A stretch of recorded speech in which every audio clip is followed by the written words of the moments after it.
इसी बीच आपको इस वक्त की बड़ी खबर झारखंड से बता दें, सियासी खबर मिल रही है। विधायकों मंत्रियों को राजधानी में रहने के निर्देश। सूत्र ये जानकारी दे रहे हैं कि विधायकों और मंत्रियों को राजधानी में रहने के निर्देश दिए गए। कुछ दिनों तक रांची में ही रहने को कहा गया। बाहर जाने के लिए जानकारी देनी होगी, विधायक दल के नेता को सूचित करना होगा। इस तरह के फिलहाल निर्देश यहाँ पर दिए गए हैं और बड़ी खबर के तौर पर फिलहाल अब आपको बता रहे हैं। तो देखिए, विधायक दल के नेता को सूचित करना होगा।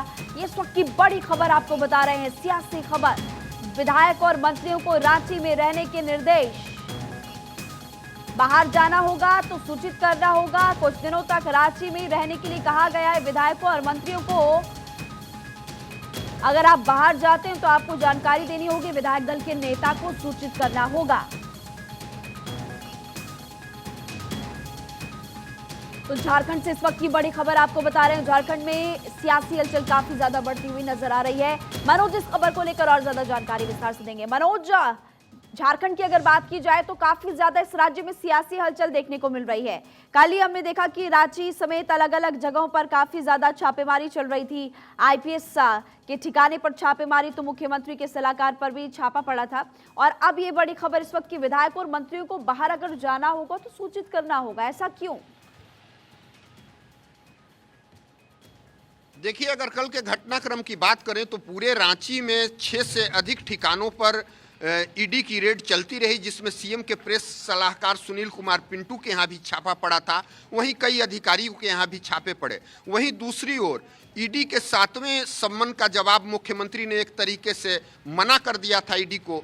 तो ऐसी स्थिति में ईडी के संभावित कार्रवाई को लेकर के माना जा रहा था कि सरकार में नेतृत्व परिवर्तन हो सकता है, सरकार में नेतृत्व परिवर्तन हो सकता है। वैसी स्थिति में कल सीएम ने गठबंधन दल के विधायकों की बैठक बुलाई थी और इस बैठक में ऑल इज वेल, सभी लोगों ने कहा कि ऑल इज वेल है, लेकिन सबने कहा कि ऑल इज वेल है, लेकिन अंदर खाने की खबर है। हमारे सूत्र बता रहे हैं कि सीधे तौर पर गठबंधन दल के विधायकों को कहा गया है कि वह अभी फिलहाल कुछ दिनों तक रांची में ही लगातार बने रहें और अगर विषम परिस्थितियों में वो रांची छोड़ते हैं तो वैसी स्थिति में वे अपने विधायक दल के नेता को सूचित करें।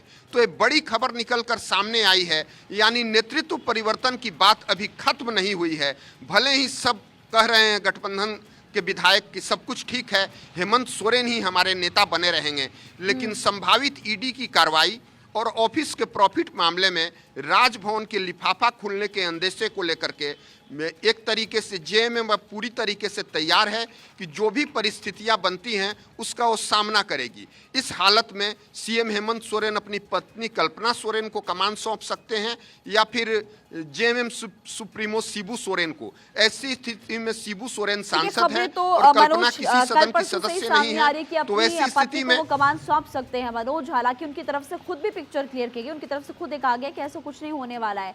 अब देखना होगा कि होता क्या है। लेकिन ईडी की जो कार्रवाई हुई है तब से लेकर अब तक हम अगर देखें तो फिर काफी ज्यादा यहाँ पर मुश्किलें बढ़ती हुई नजर आएगी। मनोज, आपके पास लौटूंगी। देखिए, एक बड़ी खबर आपको लगातार बता रहे कि रांची में ईडी के रडार पर आईएएस अधिकारी भी है। झारखंड कैडर के मुख्य सचिव स्तर के अधिकारी विनोद सिंह के फोन में अधिकारी के साथ व्हाट्सएप चैट मिली। अधिकारी और विनोद सिंह की डील की जानकारी मिली है। कल ईडी ने विनोद सिंह के ठिकानों पर छापा मारा था और देखिए, लगातार ये बड़ी खबर के तौर पर आपको जानकारी हम दे रहे हैं। मनोज लगातार हमारे साथ बने हुए हैं। मनोज, विनोद सिंह के फोन में अधिकारी के साथ व्हाट्सएप चैट का जिक्र अब यहाँ पर किया जा रहा है। जी देखिए, ईडी के हाथ बहुत सारे कागजात भी लगे हैं और लगातार विनोद सिंह के घर पर भी ईडी ने तब प्रिंटर मंगवाए थे। सीएम के प्रेस सलाहकार सुनील कुमार पिंटू के घर मिस्त्री को बुलाया गया था और लॉकर तुड़वाया गया था। तो जाहिर है कि ईडी के हाथ कागजात लगे हैं और जो भी संभावित साक्ष्य होंगे, जिसके खिलाफ भी होंगे, तो ऐसी स्थिति में ईडी किसी के खिलाफ भी कार्रवाई कर सकती है जो भी ईडी के रडार पर आएगा। तो यानी ईडी की जांच अभी और तेज है और ईडी रांची में और बड़ी कार्रवाई कर सकती है, जिसके लिए सीआरपीएफ की कंपनी को रिजर्व रखा गया है। इसकी गृह मंत्रालय से अनुमति भी ईडी को मिल चुकी है। तो ऐसी स्थिति में यहाँ भी और बड़ी कार्रवाई हो सकती है और संभावना जताई जा रही है कि सीएम भी ईडी के रडार पर हैं। तो वैसी स्थिति में ईडी के रडार पर यहाँ के कई बड़े अधिकारी और कई बड़े नेता हैं और ईडी आगे उनके खिलाफ एक्शन कभी भी ले सकती है और इसी की कड़ी में कल विधायक दल की बैठक में भले ही हेमंत सोरेन को ही नेता बनाए रखने पर सहमति हुई थी, तो हेमंत सोरेन भी खुद वेट एंड वॉच की स्थिति में है कि अगर ईडी उनके ऊपर हाथ डालती है या अगर कोई एक्शन लेती है तो उस समय जो नेतृत्व परिवर्तन का संकट खड़ा होगा, उसी से संबंधित कल बैठक में बातचीत की गई थी। और अब अंदर खाने से एक खबर है, एक बड़ी खबर लगातार अपने तमाम दर्शकों को बताना जरूरी है। सीएम सोरेन के मीडिया सलाहकार से भी पूछताछ, करीब 16 घंटे अभिषेक प्रसाद से पूछताछ हुई है। आप इसकी जानकारी दे रहे थे मनोज। अभिषेक की आवाज से ईडी के अधिकारी निकले हैं और सबसे बड़ी बात की मनोज, यहाँ पर सीएम सोरेन के मीडिया सलाहकार से भी पूछताछ की जा रही है। एक तो आईपीएस अधिकारी रडार पर, दूसरा मीडिया सलाहकार से भी पूछताछ की जा रही है। करीब 16 घंटे की पूछताछ के बाद क्या निकलकर सामने आया?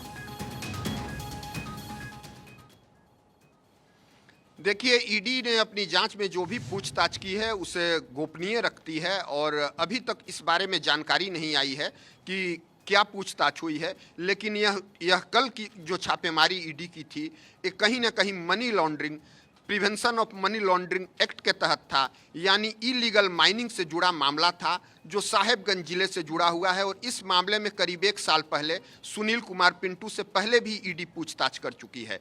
इसी सिलसिले में कल साहेबगंज के एक बड़े पत्थर व्यवसायी से भी पूछताछ हुई है और वहां के डीसी रामनिवास यादव से भी ईडी की टीम ने लंबी पूछताछ की है। लंबी फेहरिस्त थी और ईडी के रडार पर सभी लोग आए। अब देखना होगा क्या कुछ निकलकर सामने आता है। मनोज, बहुत बहुत शुक्रिया फिलहाल जानकारी देने के लिए।